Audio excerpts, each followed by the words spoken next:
that's what's going, oh, you got it. I got Great. it. So Yes. this is the before. As some of you may recall, this is what it looked like during the Olive Festival. I took this picture. The rose bush stays, we just have it pruned way, way, way down. And we will be putting in, this is, and then you will see the first phase of the project. Let's see. This is our groundbreaking crew, and that's you.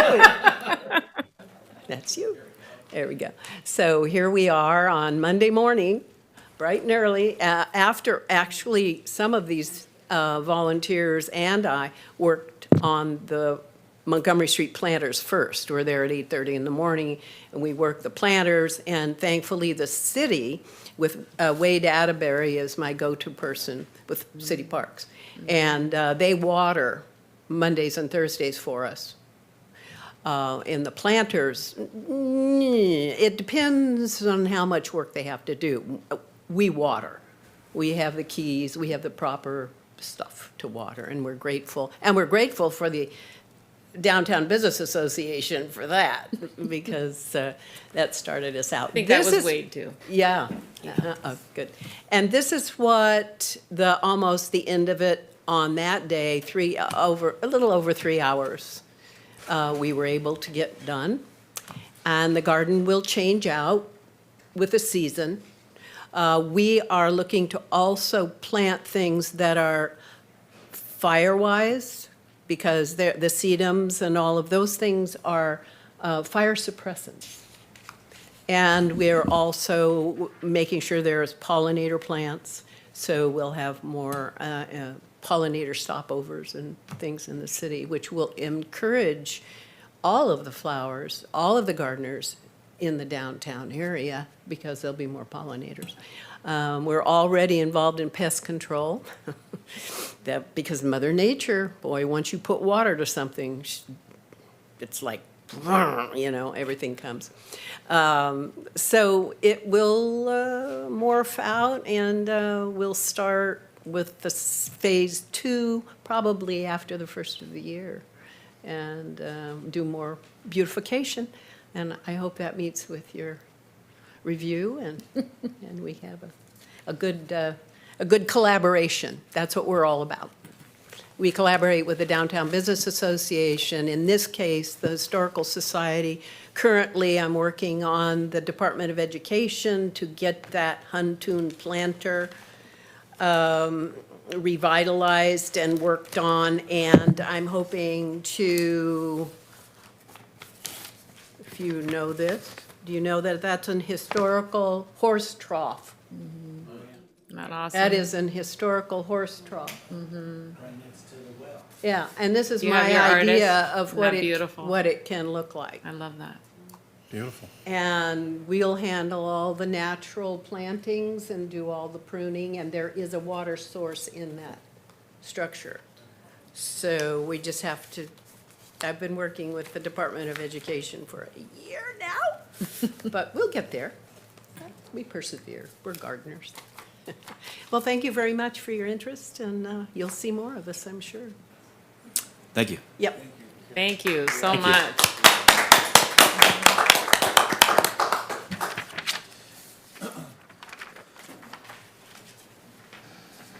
And we don't have a consent calendar. If it's okay with the commission, we'd like to move regular business up in front of public hearings. Is that okay with everyone? Yeah. All right. So we will now have the presentation on the 2 homes in the Downtown Historic Overlay District. Thank you. We will have a presentation on 1 home tonight. The other home will come next month. So what you have before you is a blue house, a picture of the blue house. Yeah, I know this It's house. 1453 Montgomery. It's right next door to the church playground on the same side. So it's the next house. And this is a house that the city is loaning money for upgrades and improvements. And one of the commissioners questioned at the last meeting about double pane windows versus single pane windows. Warren? Sorry, can you repeat the address? 1453 Montgomery. Okay, thank you. So what they intend to do in this case is to replace the windows size for size. You can see the white shutters. The window trim will be white. You can see it on the back of the picture. And the screens will remain. The windows are not tinted. So this is... Here you go. Wait, you want to see the windows?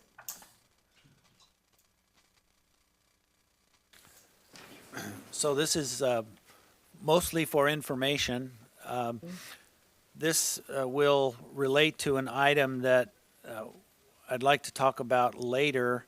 You have also in front of you a draft design guidelines and standards for downtown Oroville's historic district.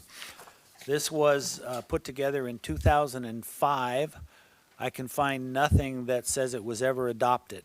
So it's a draft at this point. Well, what do you know? We need to remedy that. The commissioners have expressed interest in getting more involved in historic design in the downtown area. So this is a document that we've resurrected just for information at this point. It has a lot of information about design and other kinds of things. So that's just for information. There is another house that the city is loaning a rehab, making a rehab loan for, and we'll be presenting the design changes, if any, at the next meeting for that. So at this time, I guess I would like to ask the commission for a little guidance as to what your pleasure is on if we should be continuing to bring these designs in front of the Historic Advisory Commission, or if we should continue to handle them at the staff level. Mostly we review these for different designs, different treatments, different colors, different roof types, et cetera. If there are significant external changes to a structure, then we do an administrative permit for that. And if it's significant, the Historic Advisory Commission is charged with looking at non-residential structures. So So what has to happen then to pass that threshold of being significant? there is there are a couple of definitions in our codes. One is in the definitions in Title 17, and it says, bear with me here. Historic integrity is the definition. It says the authenticity of a landmark site's historic identity, evidenced by the survival of physical characteristics such as location, design, setting, materials, workmanship, and overall character that existed at the time of construction or events that make the landmark or landmark site historically significant. There's another area of our code that talks about landmarks and landmark alteration and landmark demolition. And that is at the option of the Historic Advisory Commission to designate landmarks. The city has about a dozen landmarks designated at this point, and it looks like it's an overlap with those that are on the state or federal historic register. I don't believe that there are any additional buildings that are designated as landmarks, but this will be up to the Historic Advisory Commission to start looking at if so desired. Was there any history as the reasoning why because I always thought we had something like this enacted in this town, especially when they revamped Montgomery Street and they added the signal lights. I'm sorry, they removed the traffic signal light that was down there, and they put in the same style of lighting on the street that they actually have here in the picture. I thought this was adopted many years ago then. Well, I can find no confirmation that it was ever adopted. What we do have is on page 66 of your packets, the development standards in the downtown mixed-use district. And most of the downtown historic overlay is zoned downtown mixed-use. So there are development standards there, which have to do with location of buildings on sites and where garages are, et cetera, et cetera. So that is in our code, but that really applies to new structures, not existing structures. You know, it's interesting because, yeah, page 13 of this, of the design from 2005, page 13, the top of the page would have Sheds. made, yeah, the sheds, the prefabricated sheds. And this is what I had been looking for before, for when we had the shed that was brought before us and all that. I thought Right. there was a guideline written somewhere that actually stopped that. And it's written here, but it was just never adopted. Right. Okay. So Well- we have also been discouraging manufactured home installation in the downtown historic overlay. Does this guideline say anything about manufactured homes? I don't know, I haven't read Okay. it through yet. Well, this is wonderful. I think I do know some of the people who worked on this. Oh. And they've talked to me about it and said, where is that? Why is that? And I think they think it was implemented. So that kind of makes sense, the missing gap. But yeah, this is wonderful. This needs to happen. We need to go through it. We need to make sure it's effective and appropriate for what we want to do.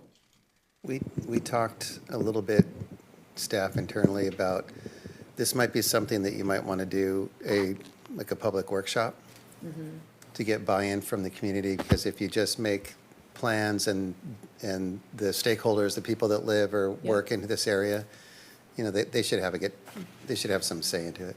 Yeah. Chances are you hold a workshop, nobody comes, but at least Right. you give the opportunity. Yes. Right. Yeah. Yeah. Public comment is always important. Yep. And you don't think this is, it was redundant in other areas and that's why it wasn't passed? I don't know Okay. the history. I just found it a year or two ago and really we haven't had the staff capacity to do much with it. So thumbing through it right now, just what I'm seeing, this is far more about architectural and Art Deco and the style of windows and the style of railings on the building and everything else, and there's nothing in our code that actually controls that No, right now. there isn't. So Right. this would be in addition to what we already have. We do have a design guideline document. It's in 3 volumes, and it's on our website. It does cover residential design, and it also speaks a little bit to design in the downtown district. I did not bring that. It's in our code, but we need to factor that in if it's the commission's desire to move forward. Yes. Do we vote on that? Consensus seems to be that, what do you guys think, Glenn? Josh? Yeah. Would you like staff to look into this farther? Yes.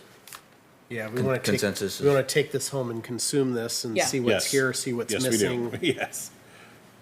come And there back needs to and- be, come like you back said, later Wes, down. there needs to be a comparison on what we already have versus this. Because some of these ideals may be in what we have, but I haven't seen, I mean, just thumbing through it, I mean, I think it's fantastic because it's very comprehensive and it tells you exactly what you need to do in every location. So just first glance, I like it. Okay, so there's this document, there's Municipal Code 17.34.030, which is the one on page 66 of your packets to address downtown. And then we also have on our website the city's design guidelines, and that Yeah. covers many different types of zoning. Is that actually in code or they're just guidelines? They are guidelines. Okay. But they are adopted. But they're not enforceable. They're just guidelines. That's right. We They're bring not them- rules. We bring them Yeah. We bring them to the Yeah. DRC, bring them to the DRC and to Yeah. the planning commission as appropriate. So are you looking for direction on what level should be an administrative permit compared to planning commission or? Not at this time. Okay. I'd rather have that be part of the discussion of all of this. Okay, well, we have an assignment then. Okay. Were we as clear as mud on that one, or do you need clarification? Once you digest them. Right. So that's our maybe, homework. This maybe was we'll kind of get some sprung more on input. us, so Yes. so there's not Gotcha. much That's our we can homework. do, yeah. We digest. And then maybe next time we'll know more about what it says and maybe you'll have an update by next meeting? Hopefully, Okay. yeah. Okay, we will move on to public hearings. We will open the public hearing and have a staff report for item 1, please. What you have before you is, starting on page 4 of your packet, it is the latest recommendations by we'll call it a joint staff advisory committee, business advocacy ad hoc committee, set of recommendations. I believe I've covered everything that we talked about. I'm not sure. I found 1 or 2 things this afternoon that I'll bring up, Okay. but I don't think they're that critical at this point. What I'm proposing is that we review these things in list form, the ones we've agreed upon at the committee level, present it to the whole planning commission, and then have agreement on these items. There's 13 items. There's 12 in your packet and 1 or 2 more that we've added. And then, once there's agreement, we'll make the specific code changes, the definitional changes, the table changes, and bring them back to you for ratification. After which they would go forward to the city council for approval.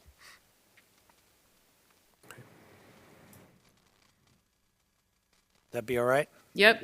Yeah. That means we have to go fast. That means we have to go fast. I mean, we have to get it done tonight because it has to come back to us and then it has to go to city council. So we're still looking at 4 months out before anything's implemented.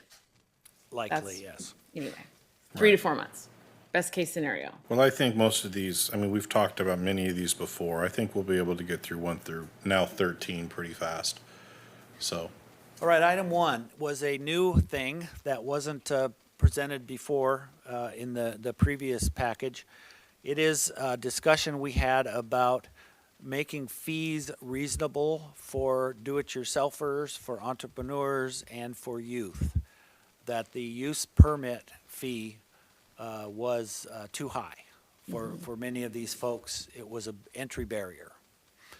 So you see the table on page 6, which is, I believe, what we generally agreed to for the current fee being $3,700 for a minor use permit or a major use permit, $463 for an administrative permit, and then the suggested reductions for business startups and for filling empty spaces in the downtown as an economic incentive, and for youths ages 16 to 21. I believe that reasonably accurately reflects what the discussion was. yeah, this was a pet project of mine. I really wanted youth especially to be able to start their own business and to be able to have a chance without having to come up with a lot of money up front. And then just to reiterate, a business startup means your first business of its kind. Like, let's say someone opened a flower shop, that would be considered a startup. And then let's say they opened a second flower shop, that would have the normal use permit price. Yes. Okay. I think that's great. We have an example that we're working right now, which Kylie will probably speak to a little bit later about the motorcycle shop down at the Modern Laundry Building. He is an entrepreneur. It's his Yep. first business. He has gotten all his permits, but that would be an example of someone who would probably get the business startup fee reduction. That would be wonderful. So is this fine? Is it good for everybody? I don't know. Do you want to have a vote? Do you want to Well- have Yeah, what do commissioners think? on each item? Do you want to Yeah. vote on them, or do you want to just have straw Perhaps, votes? perhaps we'll review it. If anybody has questions or any objections, that we voice them, and then we move on to the, and then just move on to the next? And just carry it, just have it go forward? Does that sound like a plan? Sure. Item 2. He's rolling. If we have to vote on, let's say it in number 1, if we have to vote, if I'm on the board of an organization that owns property that is rented downtown, I don't have do I have a conflict?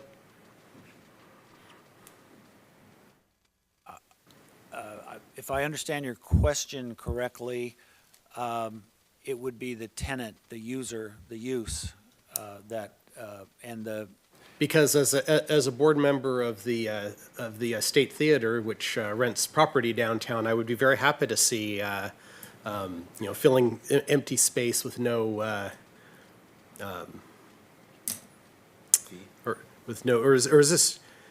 or is this just home occupation that has no. no fee? No, No, no, no, this this is is- downtown. it's But I it's thought, city fees, not space rent fees. No, not, I know that.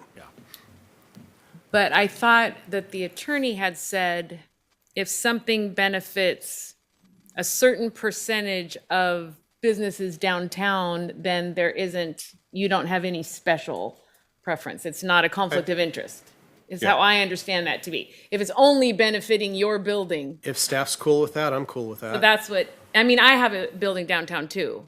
Yeah. So we're, Well, to me, this benefits the people moving into the buildings, not so, I mean, yes, it's gonna make it easier for people to move in. But at the same time, that doesn't mean that you're getting anything really out of it, other than it's easier for people you're to not move into your specially buildings. benefiting, I don't think. Okay. So there is one caution here to be aware of. Many downtowns, as if they struggle to fill all their spaces, end up with lots and lots of consignment and antique stores and that type of store. And hopefully this will not incentivize just filling space just to fill space like that. Which, we've had that conversation, that's been sort of a concern of mine. What I hope to have is a well-rounded downtown where it becomes a shopping experience, so that people can come down and get all the things that they need taken care of in the downtown, almost like a big department store or a small Like a mall. Well, yeah, Like a mall. yeah, And that's what's happening. This still isn't a financial incentive to just fill in Right. space, just to fill in space. You still No. have to operate a business there, Right. so, Yeah. it's just the fees, Right. yeah. That's so right. I wouldn't, I Yeah. don't have a problem with that. And what really dissuades people from coming downtown and shopping is empty derelict buildings. We're just dealing with the reality of what we have. That's our main goal, because I see us growing. I see, like, at first you might have too many of a certain industry and they'll die off and it'll balance out, but we've got to fill them. They've got to be cared for. Does the ODBA encourage vacant spaces to have their window fronts filled and looking like they're occupied behind? We would love to be able to have that. I think we have, Encourage would be a good word. There is a Yes. vacant building ordinance which code Yes. enforcement works. right. I'm not sure it includes that, but I know the city It of doesn't. San Juan Bautista and others Yes. have implemented an ordinance that requires that. It does require. I'll make a note of that. It does require Does it that. require that? It does. Yeah, but Yeah. not with a beautiful mural covering the windows. Is that what you're talking about? How vacant buildings, No, it's just they'll, like, you dress the window so that it looks like it's an occupied shop. So, even so if like it's if you not go, open. if you go into the Chico Mall and they have empty facades. Yes. They put something in there, sometimes even Yes. other businesses advertise there. But I think we're getting like Okay. far I don't off think here. that's in Do our we- vacant Do we want to ordinance, go ahead but- and just start running through number 1 through 13 and just, if Yeah. any, like Warren said, if there's anybody that has a problem, we can just voice it. Number 2, tattoo. As you are all aware by now, the question of tattoos being low impact or moderate impact, the city council, we took this to the city council, and they weighed in and agreed that tattoos should all be in the same category as any other body art and treated as such. and without specific permits.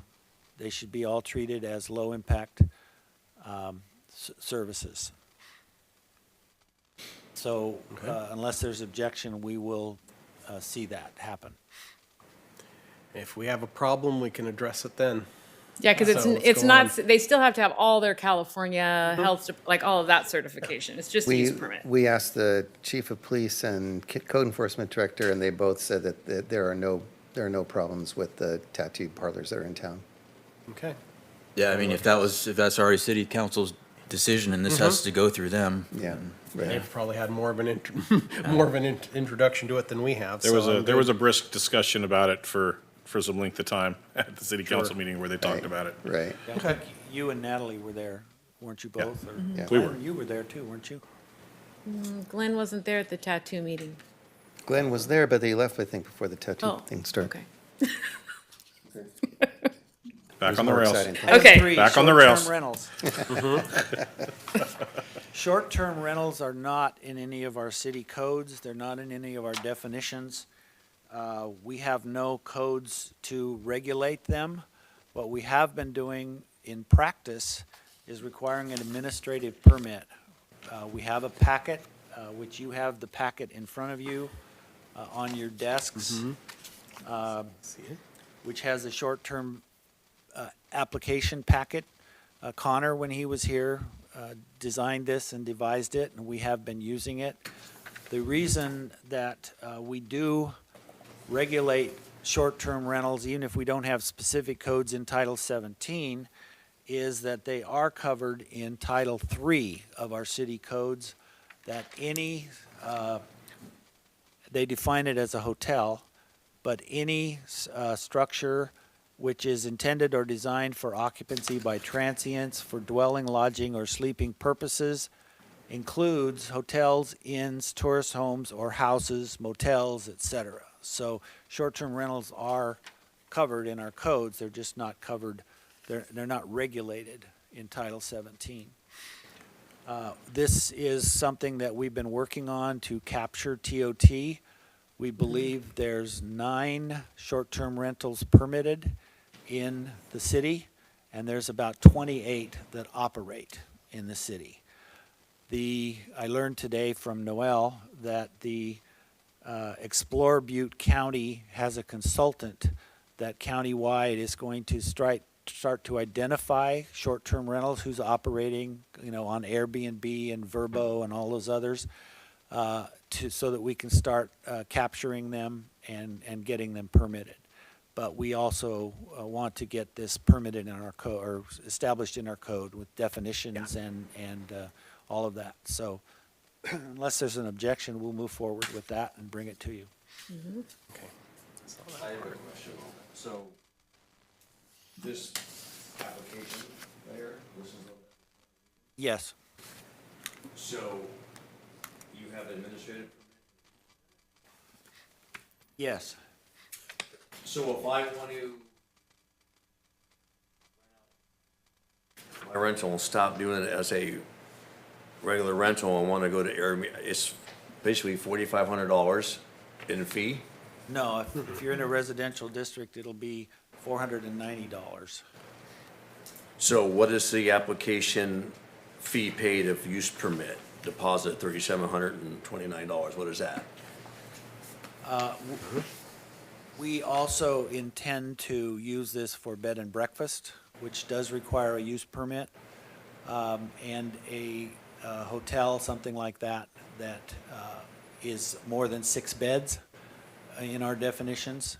And so we can use this same form for that and get the use permit and get the checklist done and get the TOT form in So- there. But it's just an So- admin permit. So Glenn, if you look at page 7 on with the chart, Yeah. it's got STR current for residential as an admin permit, proposed as an admin permit, and then B&B right below it are both use permits. So it would just be the admin, so with what's proposed is just the admin permit all the way across the board for For the- short-term for the rentals. short-term. For Yes. short-term rentals, yes. Yeah. But the bed and breakfast is 4,000. That's another item, isn't it? Well, the That's- bed So we can talk breakfast- about that now, I guess. Why is that so high for a bed and Well, it would breakfast? be a startup or filling a space downtown, so it could be half. Well, look at the table on page 7. And you can see what the It'd be committee 15.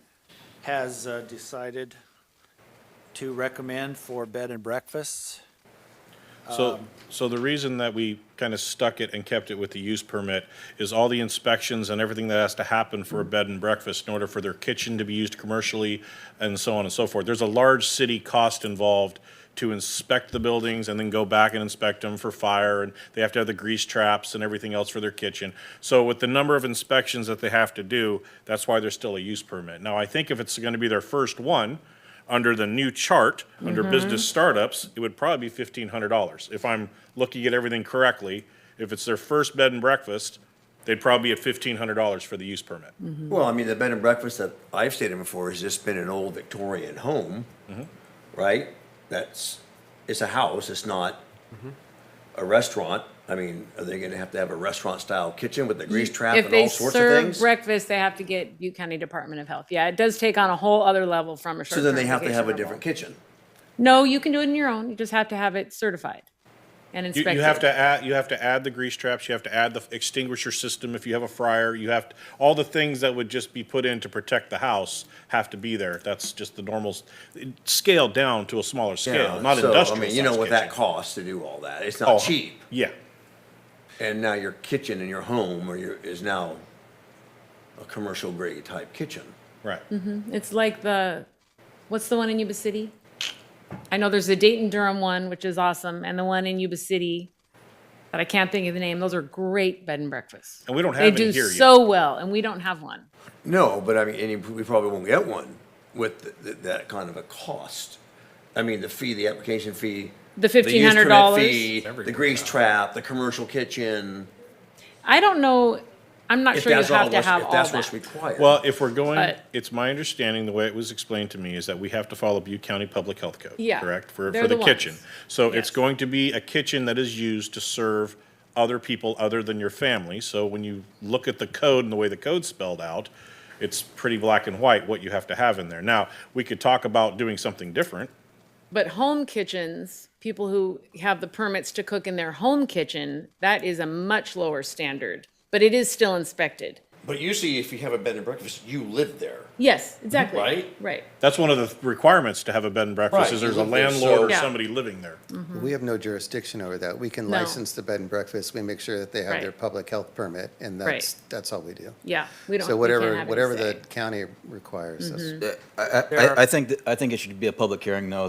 The residents around there should have a Yes. right to speak on it. That's the main reason. And that's keeping it another the use portion permit. of the fees. Yeah. Yeah, that's another reason why the use permit fee. Yeah, and then you do get the break. You get the break of $1,500 for your first one. Yeah. If you go to a series of bed and breakfasts, you don't get it on the second. Well, that's not gonna happen. Obviously doing well, right? Yeah, so you can, but the first one, we want to Yeah, encourage okay. it. So My string of bed and breakfasts in Warville.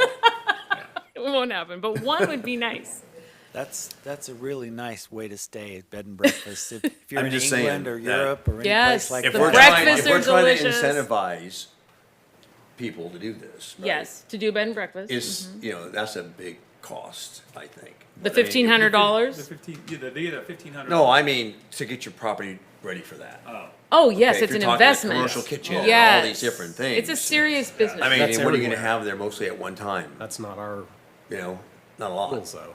you know? But most towns have one around. Yeah. I mean, and there's only two I guess, that yeah. are within our area, so. So this And they're is- great. They bring in transient tax, they raise the property tax, and best of all, they bring customers with money to spend in our stores. And like And Pat said, we restaurants. don't So- enforce the kitchen. I mean, we Right. have, we No, just make understand. sure that, yeah, it's so it's Yeah, I Butte mean, County yeah, that's it's a gonna do health, that. absolutely. I just don't wanna make, I just wanna make sure that we're not, I know, I have a problem with, you know, real estate is, you know, I own my house fee simple, but it really doesn't mean anything, because I'm taxed. I gotta get permission, if I wanna just put my house on Airbnb, right? Who should care? You know, I mean, Well, it's just, Yeah, It's- it's like when you want to change an outlet, you Yeah, have to, technically, it's- you're supposed to get a permit to change an outlet, which is, electrical outlet. which is, yes, which is a little overreaching, in my Agreed. opinion. This is just the beginning of starting. So I think, I mean, yeah, fees need to be where fees are, but on things like this, we just gotta be careful on how we charge. So if someone's opening up, an argument for having a use permit is you get to put the conditions on there, right? So I've been in a city before where some Airbnbs were rented out as party houses. And so then the neighbors, they have no control over that. They, now they're just sort of stuck with it because it's a permitted house. And, maybe they stop at 10, then maybe every Friday night they have a party until 10 o'clock that's with a band. So that was something that occurred in a house or in a city where I was in before. So having a use permit is probably not a bad idea, just because you can put conditions on it. And you can't put permissions or on conditions on an administrative permit? They are on there too, because I thought it said you can't have special Well, it seemed like you have a events bunch of without a conditions city already written permit. in this application, are. right? Yeah. There's a bunch of conditions on what you can and cannot do, right? Yeah, even an administrative permit has Yeah. conditions. Yeah, you We can't have a noise- party, you can't Noise have, you know- ordinances and other kinds of things. Right. yeah. Okay. Where does it say it? Yeah. Okay, pet stores, item 4. The committee wanted to change pet stores from use permits to administrative permits. And we are recommending new standards for pet shops and kennels taken from Chico's ordinance. And that is on page 10 of your packet. It's a pretty well-written ordinance. We do have controls, very minor controls for pet stores. It is in our municipal code for animal keeping, 17.16.120. And it says, commercial uses involving concentrations of animals, including dairies, feed yards, auction yards, kennels, pet stores, and similar uses, do require a use permit. I think that harkens back to days when there were puppy mills. Maybe there still might be puppy mills in various places. But this standards that Chico has are much more demonstrative, and we can attach those to any pet store use permit, even an administrative pet store permit. Sounds good.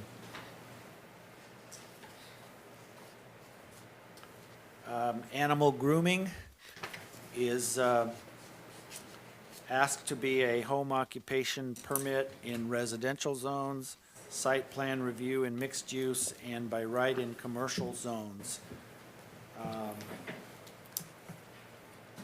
That was outlined by your Because it was a committee. use permit, yeah. Yeah, on page 75 of your packet, where you changed animal grooming from not allowed in residential zones to permitted. As an entrepreneurial, I really think the neighbors should be able to say something about it. But it limits it, if you do a home occupancy permit, it just limits it to 3 customers. A day.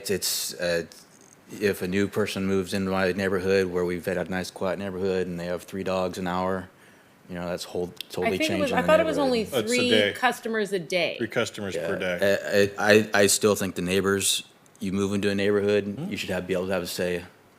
It would You're be, I not, wish you're I not, had a you're not in a say. commercial, you're not in a commercial area. This is That's the- my opinion. this is the barking dog. We have 3 barking dogs around our house. Yeah. And My neighbor had 3 barking very dogs. irritating. I hated it. I just think the neighbors should be able to have a say. That's my own opinion. I don't know the consensus of the. I mean, I think a lot of this comes from what is happening in our neighborhoods now. And I can live next to 15 guys in rehab who I have to hear yell about how they hate police. I would say that would have had to have a use permit if it was up Oh, right I know. close too. But the reality is we don't get that But I'm not going to say opportunity. because that is allowed that something else should be allowed. Well, then I don't want to penalize the person who wants to groom dogs with making it, so would you, I guess it would be a $1,500 use permit. We were So- also thinking it's a good thing for young here- people. So here's the thing, here's where I was coming from with this.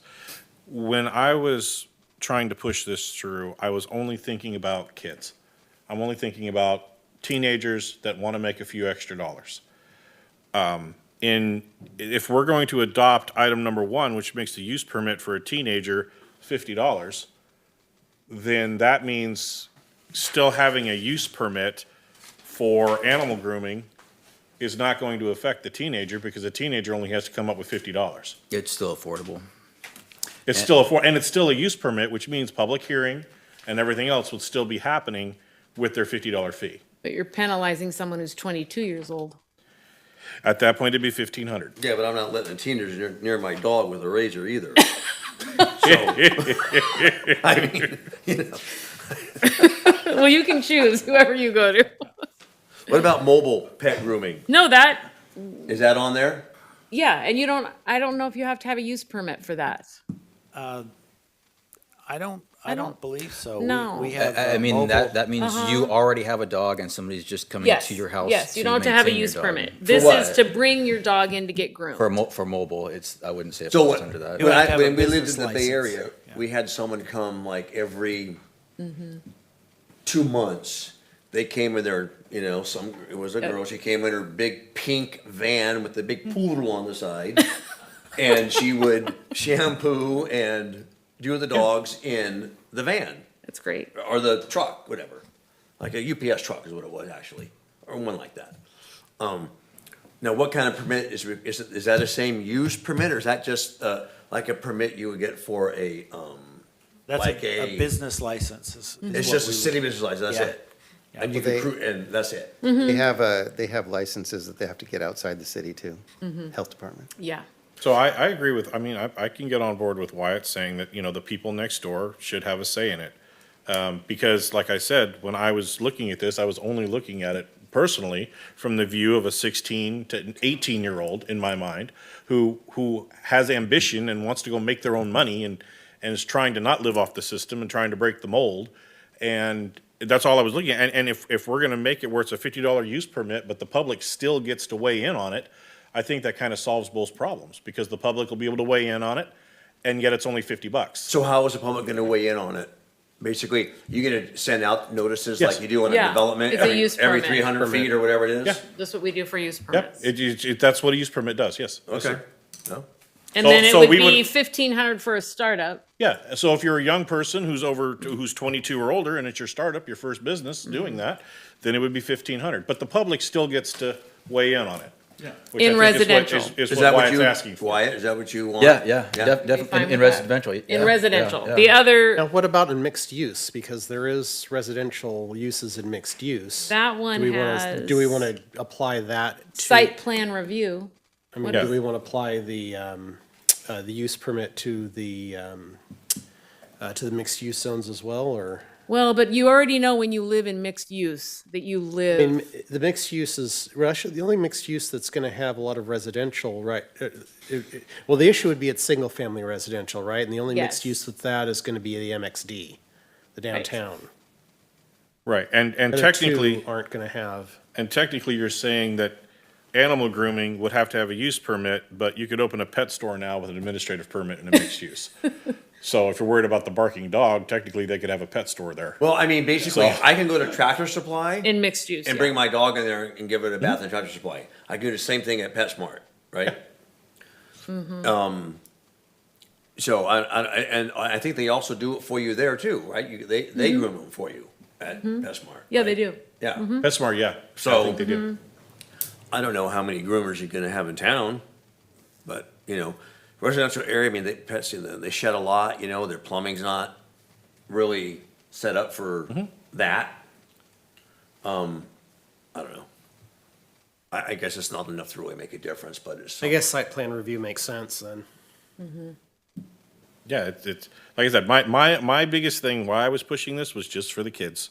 Was just to give the kids an opportunity to do a business that a kid could do. They can shampoo a dog, they can wash a dog, and they can dry it, and then they can give it back to the person. And there I you just go. want any entrepreneur to have every opportunity and make it simpler, because it's so hard to know what people would want to do in their home.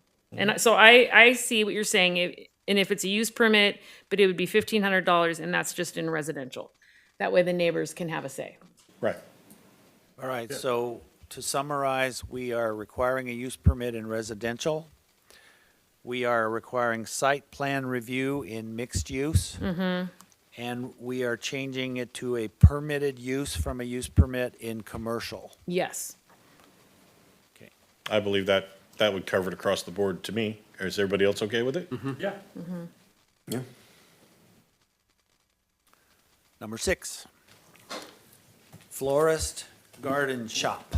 We do have a category for nursery and garden supply that requires a use permit.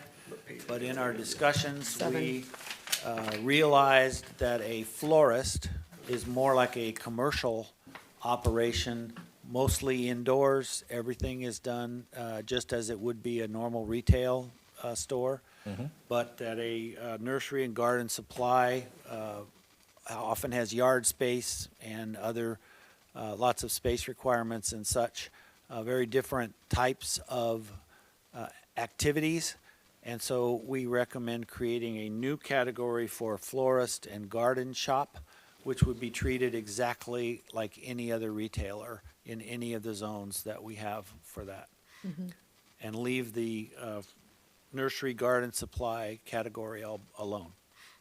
And I think this solves the problem where this separates like the little bonsai tree store or something Houseplants. from the supply store that could have a pile of manure in the backyard that everybody's gonna have to smell, because it kind of separates the two. So it makes it where you could open up your little store downtown and you could sell small plants and everything, and you wouldn't have to worry about being under the gun as far as like having all the extra supplies and everything there. And so Sounds there's good. no nuisance concerns on a florist garden shop? Well, I think those are handled. I think they're creating, that they haven't created it yet. They're gonna create the category, and I think there's probably gonna be a smell ordinance of some kind. You know, there's gonna be a nuisance. Probably a pest ordinance, making sure that you're not. Exactly. This is just for them to create the new category so we could invite smaller garden shops and florists. And I keep going back to the bonsai tree shop because there's a really cool one down south that I went into that was just really awesome. And it was right in between a whole bunch of other like mixed use area kind of buildings, and it was just this cool little shop. And I thought it was really cool to have, it'd be cool to have here. Yeah, Yeah. as long as we're able to set up the enforcement for potential nuisances, it's good. Exactly. We do have standard conditions for commercial permits. Yeah. Occupancy inspections and such. And we do require them to meet our noise and odor ordinances. Smell. So, and to meet all our city codes. So that's already in place for a retail zone, for a Yes. retail store? Yes. Okay. Yeah, they're just gonna create the category, which, you know, basically like size of plants and things like that. That's all. The Plant That Ate Cleveland, More Seymour. old movie. More. Oh, I went to the other one. Feed Me. Feed Me, Seymour. Yeah, that's- You're right, that's Feed Me, the Seymour. Little Shop of Horrors. Yep. Item 7, restaurants and alfresco dining. This one is one that we've dealt with before, a year or so ago. We haven't actually had too many takers, but the request was to allow it in the office zone. The office zone is about 5 blocks just immediately west of here, where it's been encouraged to have professional office mixed in with housing and such, you know, downstairs office, upstairs housing, that sort of thing. And the thought was that if we could allow restaurants in more residential and nice settings with vegetation and such around, that it might make a good economic engine for part of the downtown. Did I explain that fairly good? Okay.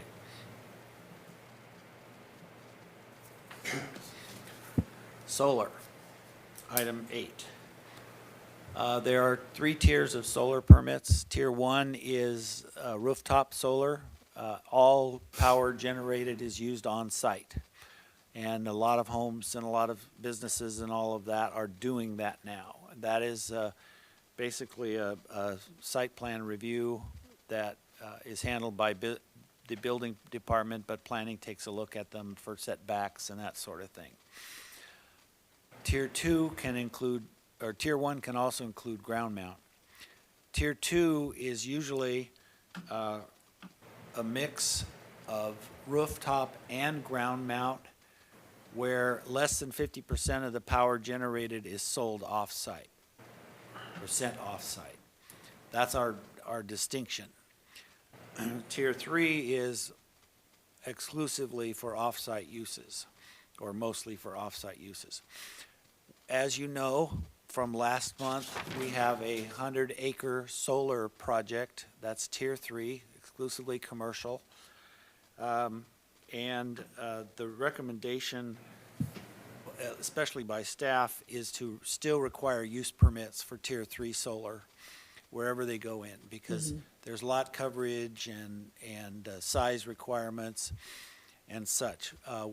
There is a requirement that 30% of a parcel maximum coverage with solar panels. I'm not sure that is a reasonable standard anymore, so we'll be talking about that and potentially addressing it. The actual coverage for these proposed solar project, the Bree project, is in the 30% range, 35 to 40% range. But I have to say that we now have 2 more solar permit applications. One is from SCORE, which would add to the solar farm installation that they have there already. And another one, I believe likely by Sierra Pacific, which wants to solarize a lot of their energy consumption. PG&E energy costs are huge, big problems in our industrial and commercial areas, heavy commercial areas especially. So proposing to leave Tier 3 and 2 alone, unchanged, still require use permits because they can be fairly large. And we do need to give them good, solid reviews for a lot of issues, access, and if they have battery storage, fire reviews, and all kinds of things like that. So we're proposing to remain use permits there. The one change would be an administrative permit for a Tier 2 ground-mounted solar project in a residential zone. We can control that by lot coverage. The maximum lot coverage is 50% in RL and 60%, I believe, in R1. So we can control it that way with ground mount being part of the lot coverage. I also like the fact that, right there in item number 8, it says would no longer be allowed in commercial neighborhood or C1 due to limited lot sizes and number of lots so zoned. I like that because, I mean, C1 should be used for commercial, in my opinion, not so much for solar. And we only have a few commercial neighborhood spots left, and they're over in Southside, and I don't think anybody's gonna want a 2 or a 3 in one of those, so. I wouldn't want one right next to my house, just saying. What about in the instance if, let's say that someone has a large parking lot and they want to put a full cover over the whole thing as like a carport, but solar panels? Not a ground mount. It'd be, well. I think it's I think considered a Would be carport, a ground it's mount. still considered ground mount. Still ground mount. but it's a parking structure that you're putting solar on. Well, parking structure is where you park on multiple floors. This would be like a Yeah, parking parking. cover. It would be roof mount, wouldn't it? Yeah, so it's I roof guess mount. I guess you could look at it as a roof No, mount, it is. right? It is, Like- well, to me, it's a Yeah. roof mount at that point. Yeah. I think PV High School and Chico, they're all, their parking lot's full of them, where you park. Oh, out here Butte in the solar. Colleges. I Yeah, think Butte almost College is Carports covered. in like at the county building down Yeah. on Yeah. Nelson, right? Yeah, Their carports, their covered parking are solar panels. Yeah. smart, Right? I think it's Yeah. great. I think it's dual Yeah. function. You got solar and you got shade. yeah. I Like just this wanted to one make that sure we was last- differentiated Yeah, we don't want to that. stop it, last right? week. No, we Yeah. encourage that. It cools down the heat island effect and all that, and then it, Yeah. yeah. Great idea. The commercial solar for the generation of power, how much is their fee to that as opposed to a commercial guy who wants to do an office building and he has, a carport that has 10 covered parking spaces or whatever, and he puts panels on that for his use, what's his fee as opposed to the guys who are doing the 100 acres? It's based on valuation. Well, Valuation of what? That's the building fee. The use Yeah. permit fee is the same in both cases. Plus, in the case of the 100 acres, the environmental fee, they have to pay for all the environmental work as well. So they have to put a deposit down for that. Like what? An EIR, or what kind of environmental fee you talking? In this case, we are, I was going to inform you later, but we are almost done with an initial study, mitigated neg deck, which we have decided to do after all that discussion where the exemption was clearly not going to work. So we're making a negative declaration, mitigated negative declaration. It's about to be published, probably published tomorrow if I can finish it up. We got the biological assessment report last night for all of the parcels, including Coppers and including the Reynoso, so all the CEQA is going to be done for these solar installations. And it'll be going out for 20 days of review, which is required Interesting. by the state clearinghouse, in time for you folks to look at it in the October Planning Commission meeting. And by the way, Wes and James did all that work. It was a Wow. monumental effort, and they really dug in deep. That was fast. James, To get through that much Who paperwork paid that for the fast. EIR, or the neg deck? Did the applicant pay for that? Well, we can charge them our staff time. yeah, we can. Yeah, and, Because those aren't cheap. No, it was all staff time. There was, well, we paid for they are paying for the third party, biology. yeah, and then just to make sure that we were bulletproof, we sent it out for a third-party review. So that already went out and came back. They had some suggestions, and Wes is now finishing that up. So it's about $10,000 Yeah. plus staff time. They got off well. And we're covered. Well, hopefully we're covered. It's been appealed, and there have been a couple of public information requests that we have to fulfill having to do with this. But I believe we've got CEQA covered now. Yeah. Was that the one where the guy came forward that night, put the letter out? The little interning guy with his little tie? Yeah. Okay. Well, weren't you impressed there, Glenn? No, I was, yeah, I was overly impressed. Yeah, yeah. That was a field trip for him. Okay, item 9, drive-throughs.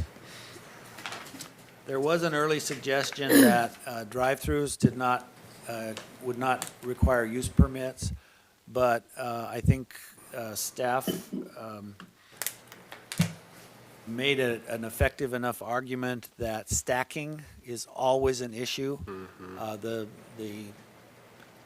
Starbucks number 2 up there at Olive Highway. By and- Panda? No, the one Where that Ron's the one you was. don't like. Which one? The one that you don't like. Oh, yeah. with Where the- Ron's driving Yeah. was. That one's awful. That's awful. Yeah. So the ad hoc committee pulled that one.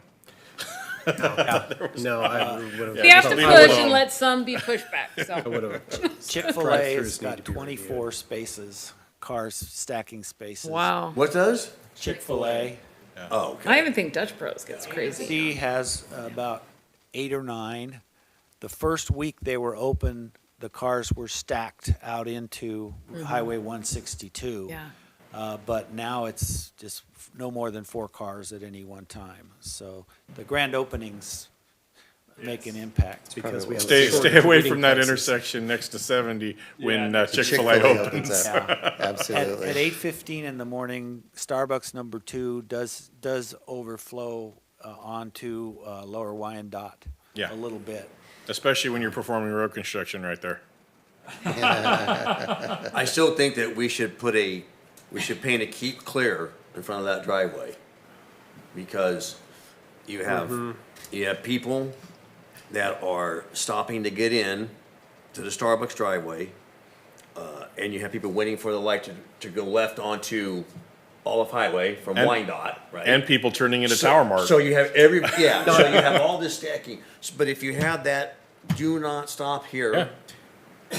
Hopefully, people can get in and out without interrupting traffic. And it's not just at 8:15, it's for about an hour and a half in the afternoon after school gets out and people are Yeah. running Yeah, around. It's yeah. bad over there. And the same thing on Earl Dam by the Panda.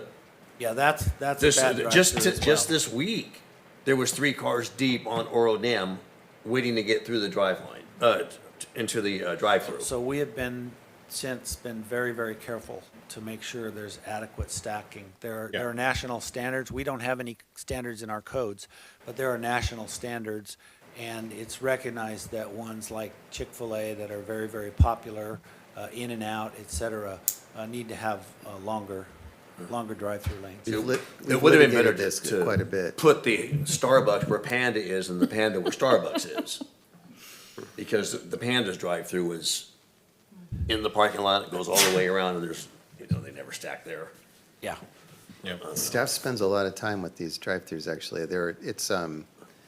Because the restaurants don't want to have as much as we feel like they should have, and we're very conscious of the Starbucks, and that's actually not unique to that Starbucks there either. There's lots of Starbucks that have the same, Yep. have the same thing.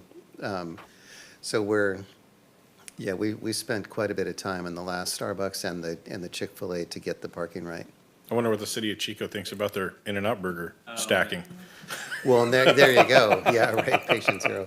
They're opening Yeah. up a second In-N-Out though, right there, so you'll have 2 of I the wanted in-store it. and. And we still don't have one. Yeah, I know. No, I know. wanted But if, one. if businesses fight that as much as you say, they must not understand how much business they lose when people can't get into their drive-through. Right, because that, I mean, I live in that area, right? That stacking goes past Olive Garden, Applebee's, the new Oh, yeah. sushi place, Yeah. and. Used to and- go Which down aren't to Red even open Lobster. anymore. And I've Red seen it Lobster? all the way down to Red Lobster. Yeah, and I've gone in the parking lot once before in one of the other restaurants, and coming out, people aren't that friendly. They just, I've waited for several They're not gonna people cut that in just. front of me. Yeah, they aren't gonna, yeah, they wanna let me That's out. why or I've got a anything. Yeah. big bumper on Well, the they front tore of my down little the truck. Krispy Kreme building in that parking lot, Yeah, right? yeah. Yeah, It used to be Krispy Kreme there. yeah. But yeah, they're stacking and they're all the way down the road. It's insane. It's horrible. Yeah, Yeah. it's insane. So anyway, I think we've agreed that drive-throughs is off the table if you want to Yes. Yeah. Number 10. continue. I rue the day that Krispy Kreme left town. Number 10, smoke shops. We do have in our codes a limit on the number of smoke shops allowed in our city. We have all the ones that are allowed. It is 1 smoke shop per 4,000 residents. And so we have 20,000 people, we have 5 smoke shops. This would simply change so that smoke shops would never be allowed in the office zone. Okay. That's simple. Yeah. Yeah. Next. Number 11, commercial daycare would not be allowed in industrial zones. And staff wants to just make sure that the exception is allowing in-house employer-operated daycare or daycare in retail establishments that they offer as an amenity to their guests. You can go to some Rayleighs have them next to their bank, have little childcare areas and things that are staffed while people shop. So what's the rationale behind that? Because it was by right. So we could have somebody who wanted to open a daycare, they could just go right out by Louisiana Pacific and they could just open a daycare. And then once it's open, the complaints that would start coming in about all the industrial stuff and the smoke I or see. anything around it. So this was more of, we were trying to protect. Preserve the industrial zone, okay. Exactly. We just didn't want them, it's like when people move around the racetrack and then the racetrack gets closed down. That's all this Because our was. industrial zones are about to get filled up. Yeah. Right. Okay. So that is child care, which is in our definition. It's not called commercial daycare, it's called child care. I've added another item at the bottom. I don't know, Kylie, if you have that down, family daycare, which is usually a home operation where if you have less than 8 kids, or is it 8 or less? I think it's 8 or less. That's the threshold between small and large, yeah. Small and large, yes. There are suggested changes that I did notice for the commercial, and that's on page 86, where you have recommended that large family daycares in commercial zones become a use permit rather than a site review. And that, I think the rationale here is to try, and also in mixed use, I think the rationale is to steer family daycare to residential zones as much as possible. And we wanted to make sure that there was a use permit. That way, if you have somebody who's retired living in this home and they don't want to have that daycare next door to them, they get to voice their opinion on that. So a family daycare, large and small, on page 62 covers the mixed use. And that's a site plan or permitted use for small, a site plan for large. Yeah. I know we have. Right now, I believe there's some daycares downtown, right? There's one on Montgomery, and then there's one on Myers, to Montgomery. Would that affect? Those are, Those would be those are either commercial. site plan review Yeah. or, well, the family daycare is in residential zones, so, or is in a residential. Yeah. So if you look on 86, originally, family daycare small was just permitted in C2, CH, and light manufacturing. It was just permitted. We said, you know, it needs to have the site-specific review and everything. It can't just be permitted. And then we changed it from the site-specific review in the family daycare large and residential to use permit. That way it makes it a little bit harder, and it gets it where people who live in the surrounding area can voice their opinions. Yeah, 'cause Yeah, I mean, yeah, I don't know about I wouldn't suggest trying to force it into residential. I had my kids in several residential, and when all the parents try to pick up their kids at once, you're parking in everybody else's driveway to try and get your kid. Right. Well, this makes it harder. This makes it harder to put them in residential areas, not Okay. easier. Yeah, 'cause the commercial is easier to, it has parking, so. Right. well, we actually have a situation, we worked for a couple of years about a large family daycare up on Fog Avenue that they toyed with going to be a commercial childcare or not. And there are parking restrictions, there's ADA requirements that kick in, there's a number of other requirements for spatial, square footage per child, that sort of thing. And family daycare, typically, the owner lives there and does the family daycare for others. Do we know how many large family daycare places are in town? Not offhand. I can't think of When any. you say large family daycare, what defines that? 9 children or more. Like Eight- Sherry's eight or more, preschool, yeah. and Okay. Or 8 or there's a more. lot, and the one down I at would the say there's at gateway. least 5 or Sherry's 6 preschool, that I I think can is place in my commercial. mind of where they're at. And the It's- gateway, I guess, would be It's commercial also. 6 at the children gateway. by right, not permitted. And that can be up to 8 if it includes children that live in the house. And it's under 10. And then it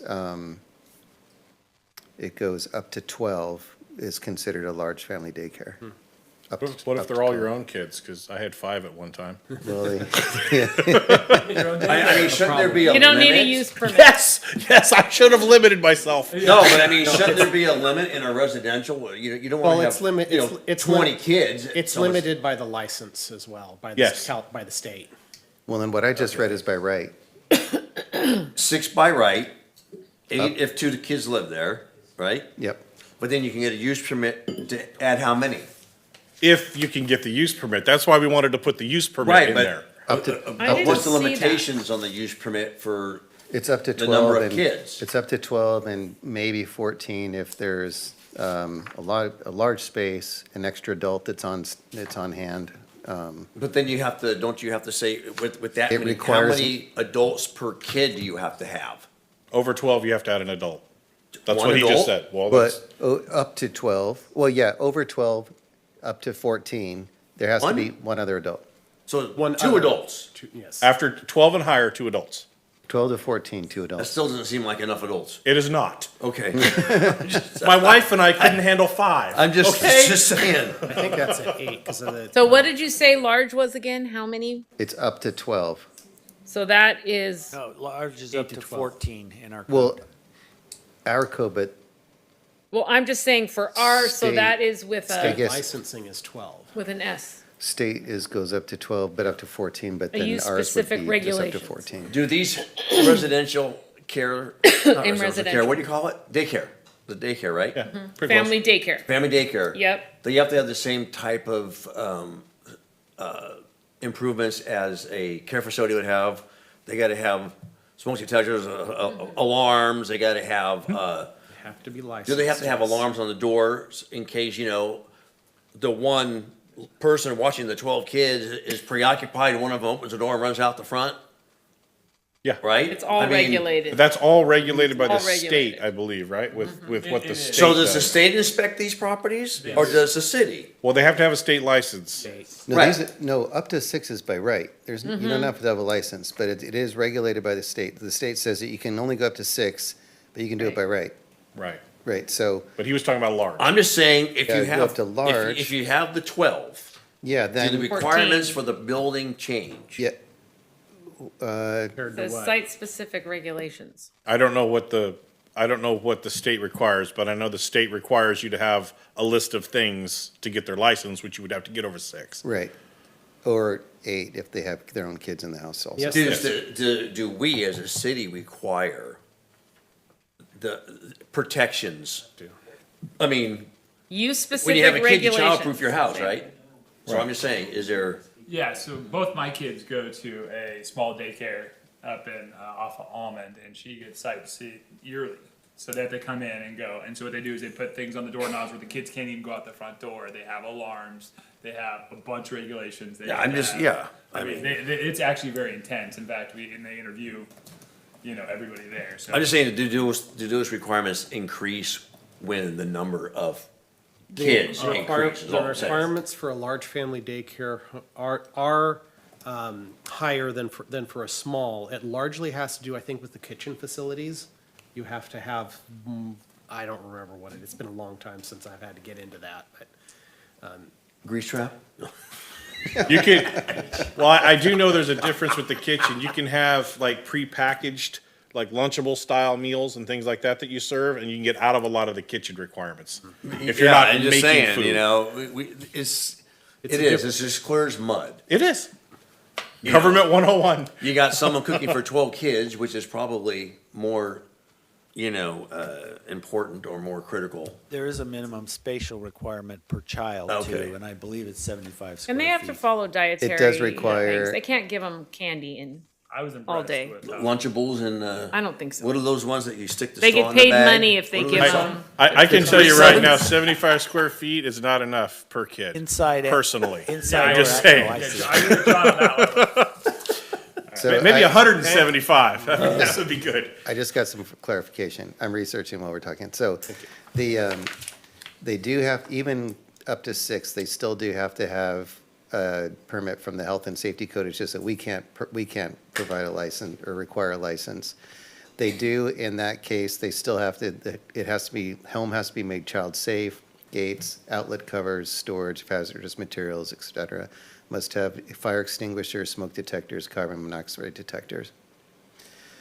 The additional requirements for a larger one, second caregiver or assistance required when more than 8 children are present, may require notification or local fire department neighbor clarification or local fire department clearance. Must maintain proper caregiver to child ratios at all time. So are the neighbors notified, just like on a use permit with 300-foot radius for that too, as well? Yeah. That's what it looks like, yep. Okay, good. I do know that our fire marshal does inspect these facilities. Yeah. Good. Last one. Last one? Number 12? Not the last one, almost the last one.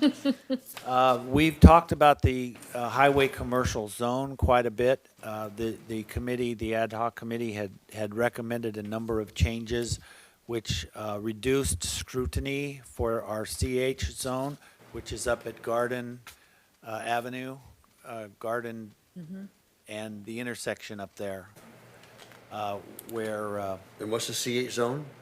CH, CH, what does that stand Commercial for? highway. highway commercial.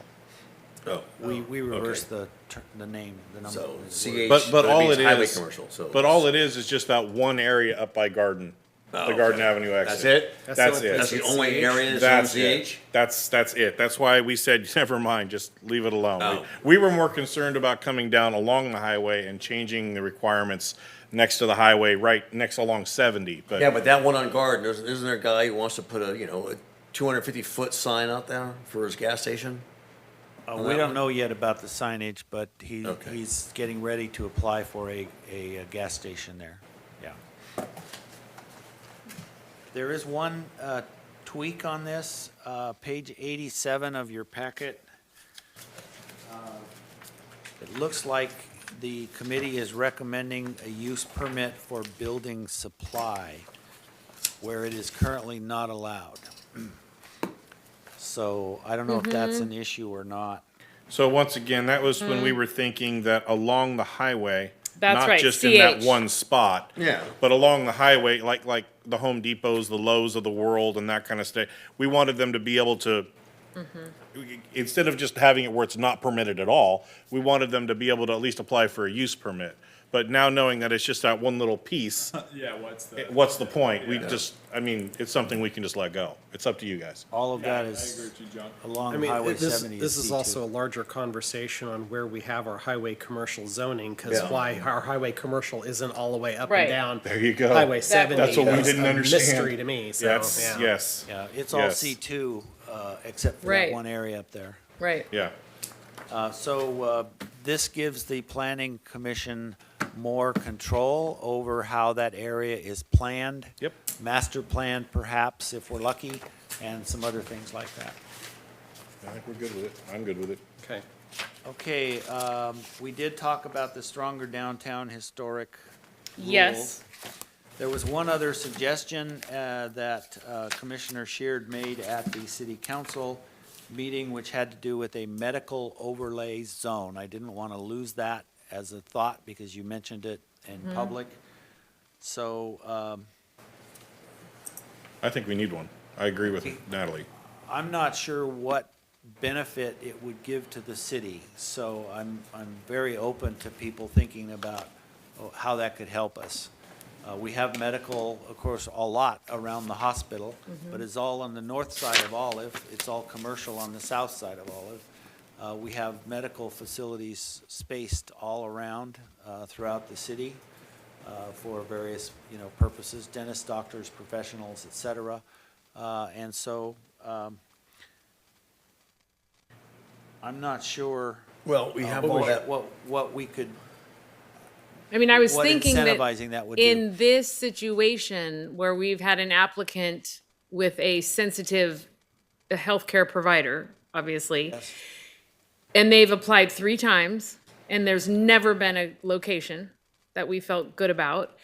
So I thought, let's just be more in control of this. Let's get this closer to the hospital, or let's at least have the conversation. So the location of said where facility in this would Chico go.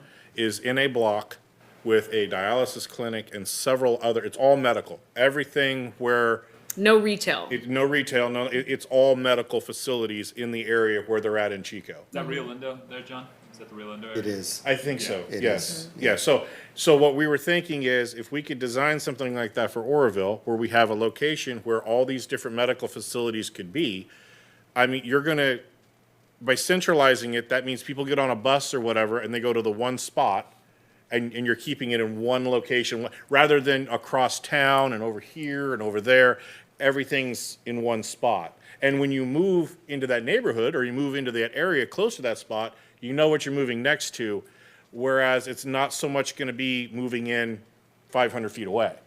You know what I mean? If we could incentivize moving there in some way, then we would have a little bit more control over the overall planning of the town and where to put all that stuff. I don't think we have enough, there's no spare area around Orville Hospital now, and Orville Hospital, Well, what about that land that's right there on Olive Highway, next to it's across from the Starbucks and the Big O. With the big I actually have sign. to have my Yeah. sign on it, but, because it's right there. I mean, that's pretty big space. Yeah. And I would not allow curb cuts to come right on to Olive Highway. You would you would want to design it to where Caltrans you would already. have a lighted Yeah. ingress, egress from there. What is out there right now is all that Caltrans would allow because they stopped every property owner from having access. Everybody that was on there wanted a driveway. Right, and so we did and all, they said no. so it's curb and gutter down there now. Yes, there's entrances further down, but they would not allow me across from Starbucks.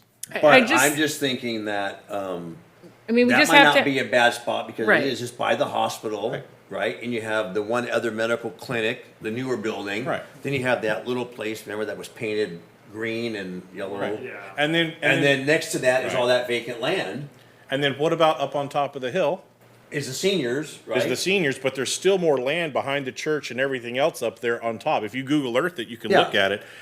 If we zoned that as medical, I think that would be a great location for that. but we just have to have the discussion. We don't have to find the location correct, right now. correct. Right. It's Yes. just that, aren't we gonna continue to have these type of businesses coming to us? well, as we grow, we're gonna Right. have more clinics like dialysis and everything else, Right. just to serve the populace that are here. But Because if you we grow. advertise it as build-a-suit medical office, that would attract more people, especially now next to the big hospital, if it Yeah. ever opens. Which hopefully would be a successful Right. district. Josh has promised it will. I think that's, finding a developer that's willing to do something like that, and then Yeah. the city working with them. But you have to also, when you do that, how do you have to let the landowners know that you're gonna change the zoning on them? Absolutely. Oh, yeah. Oh, it's a Yeah. huge process. Oh, it's a huge process. Yeah. Yes, So- it's long-term.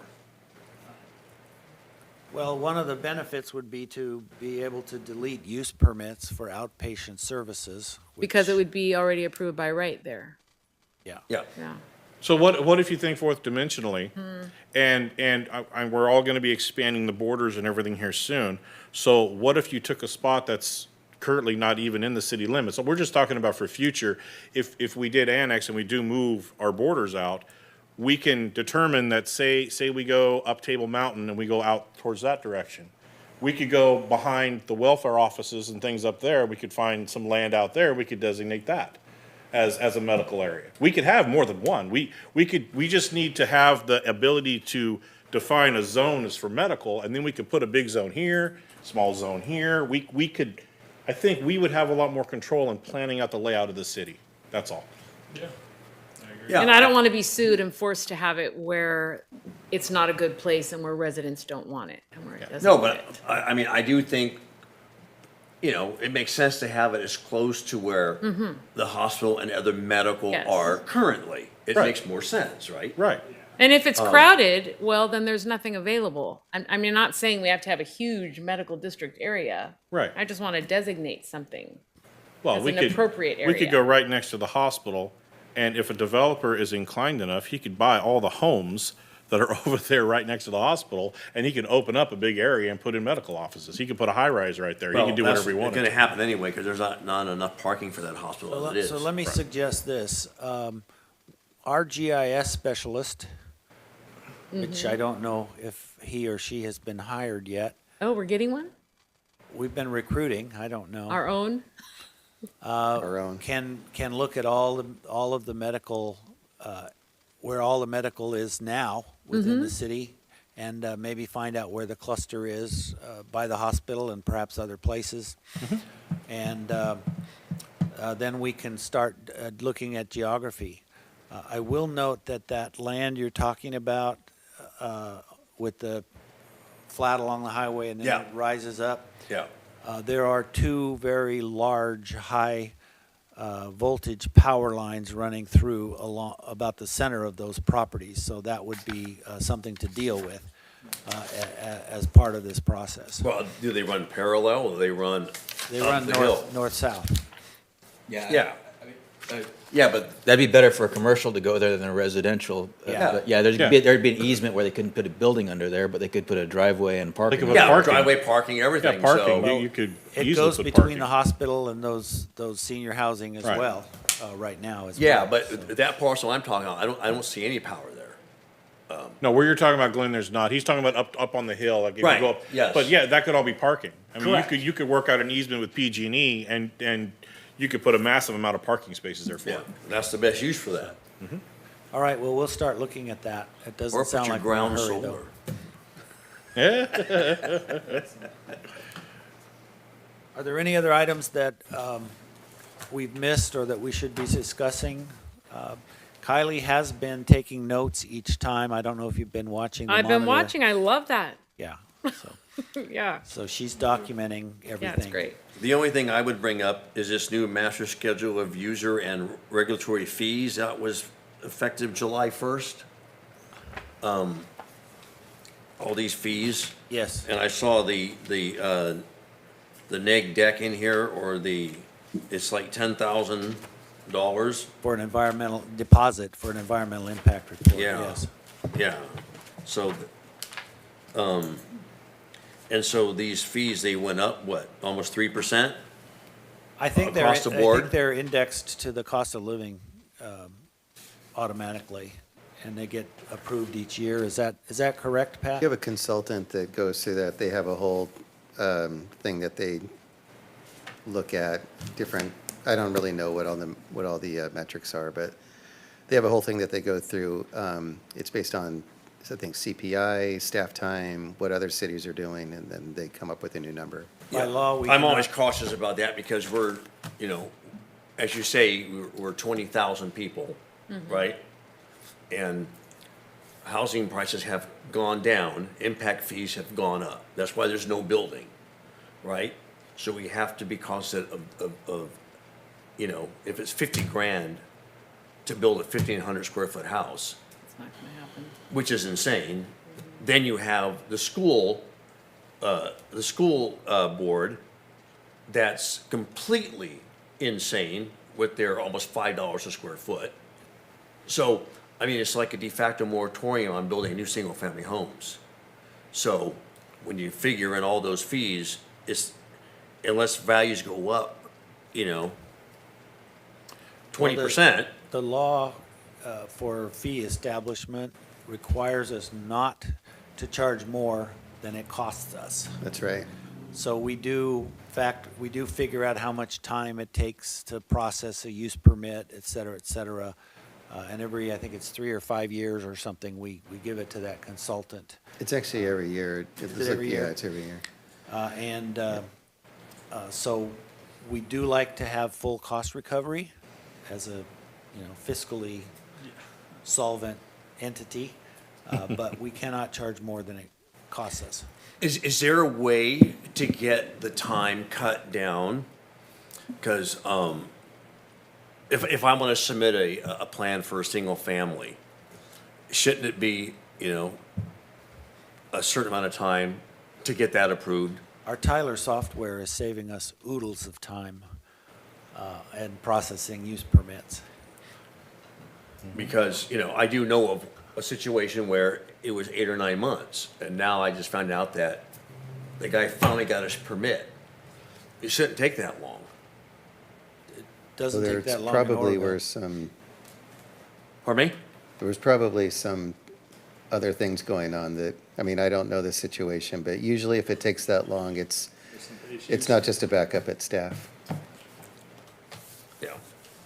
All right, well, those are the things that I like to Streamline. make sure are addressed, Yep. where Absolutely. it shouldn't.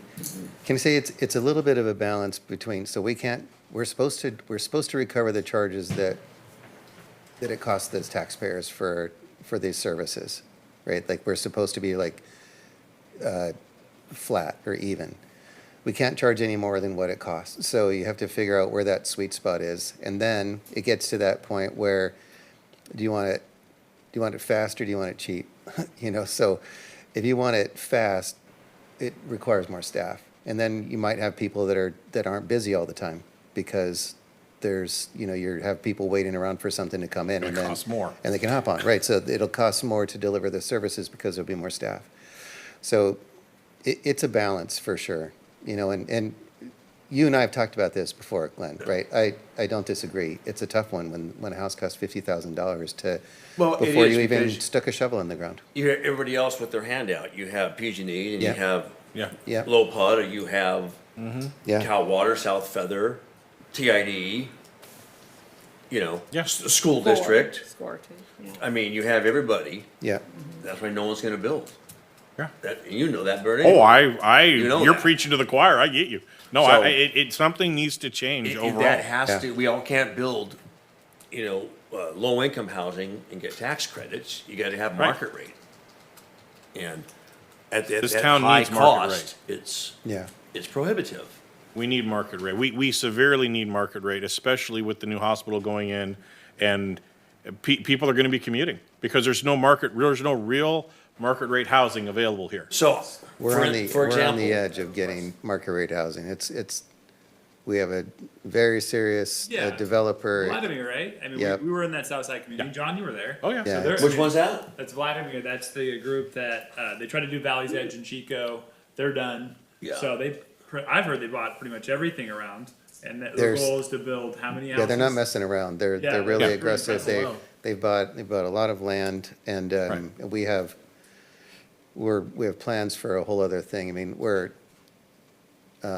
So they bought all the partial ones, Yeah. all the little gaps that you see some pads built, but nothing ever really got built there. Right, but They Runyon went Creek through- needs to be annexed in, and that's Right. gonna be an issue, or that's not gonna be, So, but Glenn, these guys built the houses up on the gated community up near Lariat Loop. And they had Correct. 20, and how many did they sell?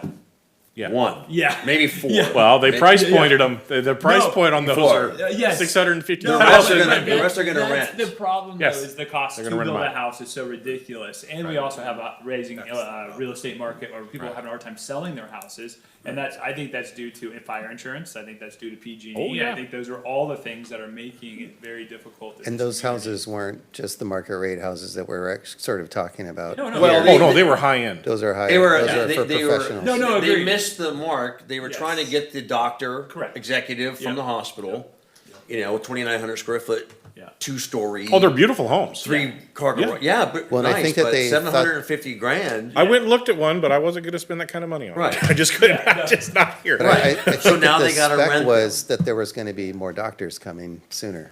Yeah. Right. Right. Well, doctors are coming, just not Doctors are as coming. sooner. Yeah, that's still coming. Doctors have been coming the 5 years that I've been here. so Yeah, I don't and they're know. not here.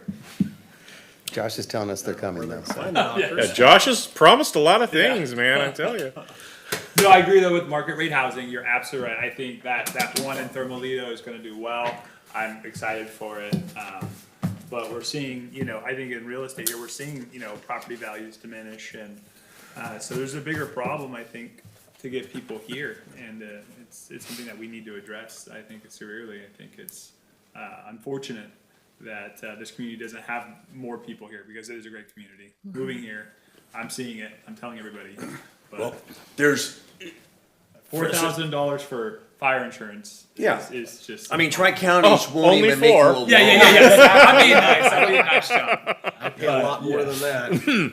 Well, yeah. So, and that never Just goes too away. expensive. No, Your mortgage could it go away, only but goes that up. doesn't- Yeah. So.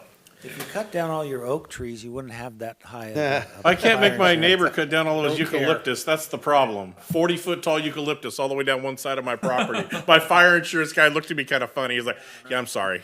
all of Warville is considered a high fire zone. Yes. Okay. Yes. Yes. I just sold a $200,000 house in Southside.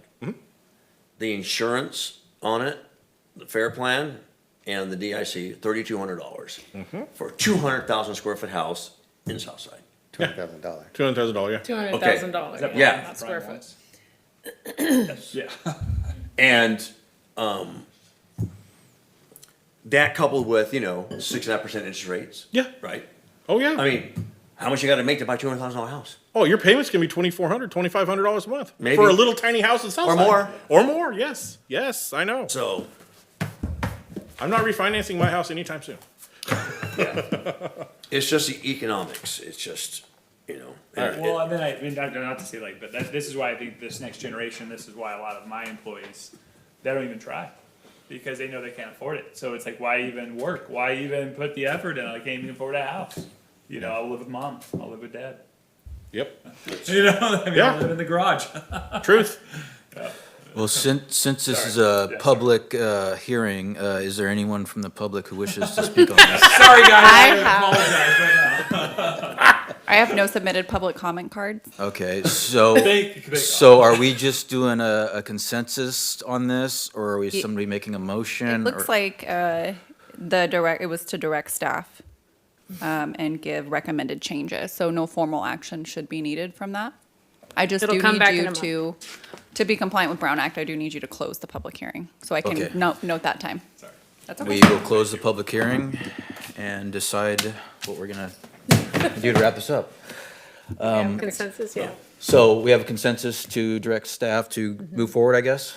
Yep, you can just say, make necessary changes as discussed during the item. Yeah, That's and you wrote it down. perfect. It Yep. was our one, the Yep. use permit for animal I didn't grooming. note Yeah. any I think that was only objections that one. weren't addressed, so yeah. Yeah, I'm good. perfect. Okay, motion? we will, no, we're just, that Consensus ties is that great. up. So we're gonna move on to reports, discussions, and correspondence.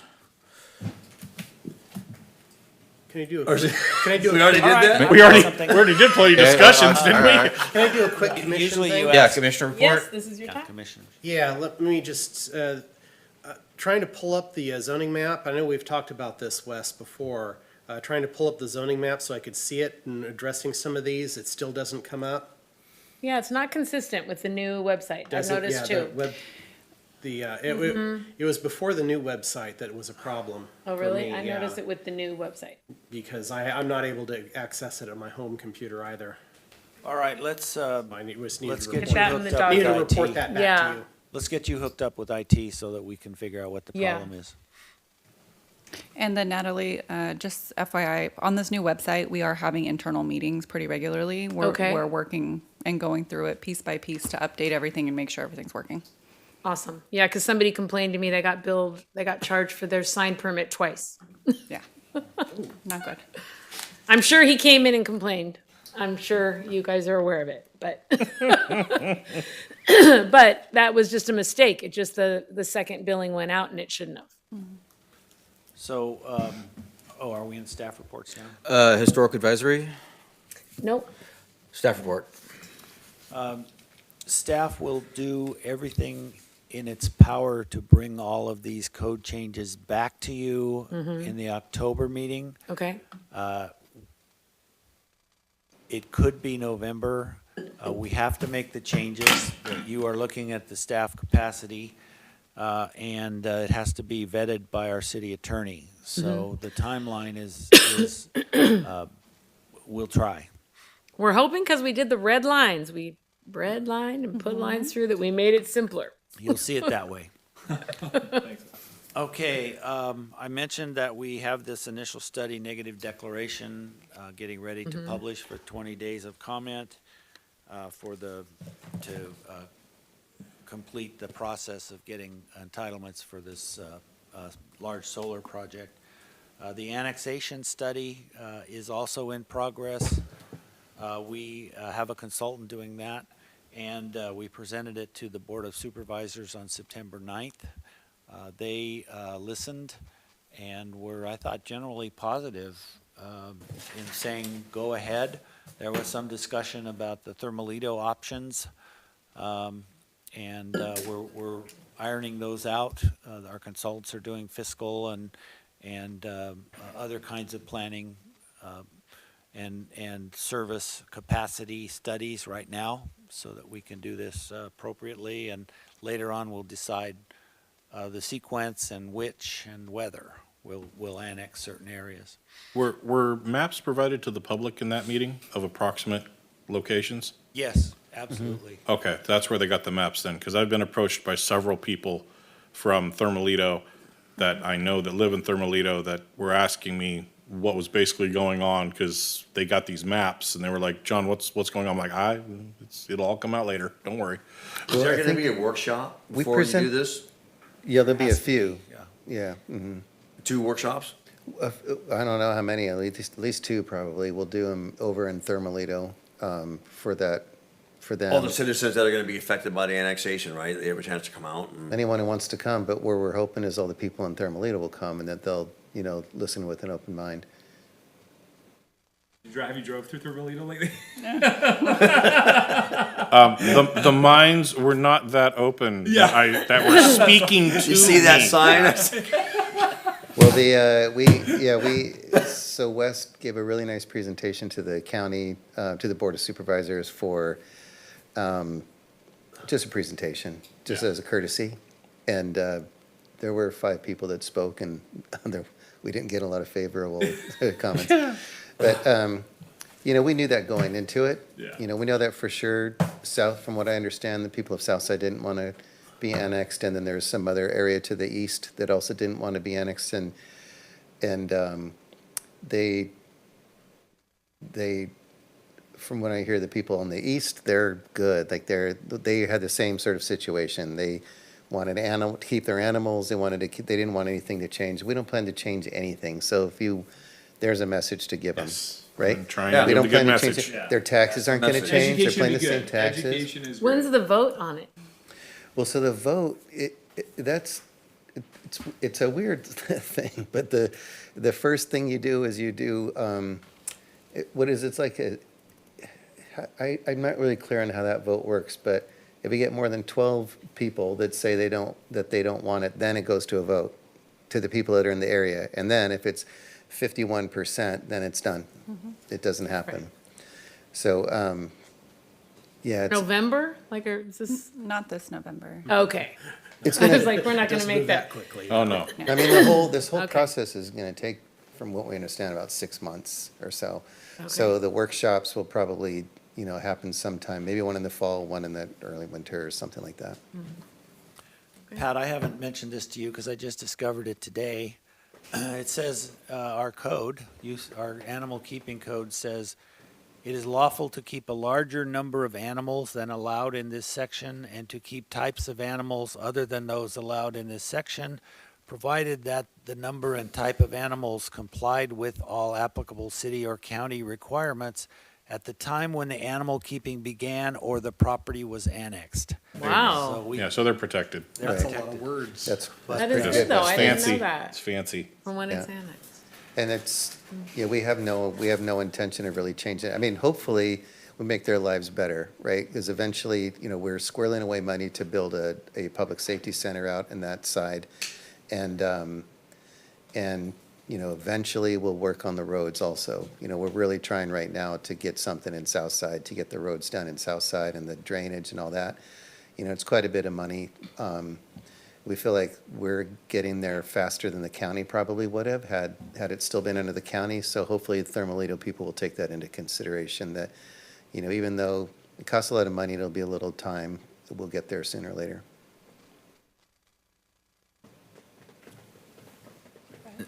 That's my report. Okay. Are you done also? No other reports? I have a quick one. Sorry, that was loud. Yeah, I wanted to give you guys a little update and just like a courtesy thing to put on your radar. We do have a new occupant in the Modern Dry Cleaners on 730 Montgomery Street. We are working with that applicant on sign permits. Wondering. So that will be coming to you soon. What is it? It's the Harley, like the custom Harley. Yeah, it's going to be a Syndicate. type Oh, of oh, oh, motorcycle. okay. Very cool. I mean, motorcycle they've done shop. a great job. Yes. Yeah. So you great got a improvement. beautiful mural. Yeah, I know. I'm happy about the youth. I'm thrilled. He's a really nice guy. We talked to him yesterday. Yes, We walked him I through the love the whole whole thing of thing. the sign and Yeah. we're taking care of him. Yeah, So that's great. for mine, I know I've talked a little bit about the biomass thing. We had a workshop in October. I don't remember if I reported out about that last month, but we're having another one, it looks like on December 9th. So if you want me to do a presentation here sometime, I'd be happy to do that. If you'd like to come to the meeting on December 9th, it'll be an OCDC meeting and I think location TBD, but we're looking at probably doing it at the convention center.